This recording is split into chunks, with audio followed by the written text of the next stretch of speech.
Ano yan? Roda, Ah, bakit? Okay naman na pinatuloy kita dito, di ba? Na dito ka matulog ngayong gabi, pero...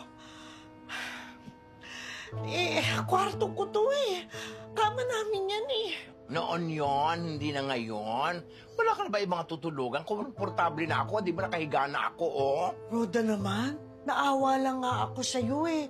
Kaya nga, pinatuloy kita dito eh. Tapos ngayon ako pa mamumroblema kung saan ako matutulog.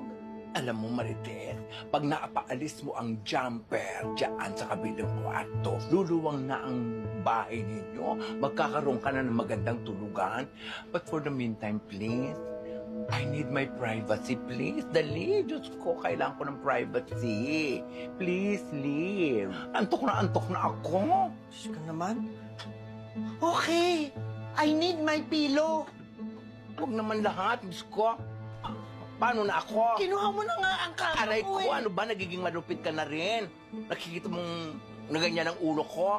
Pag nagkaroon ako ng aneurysm, ikaw sisisihin ko. Aneurysm agad, Roda? Ko.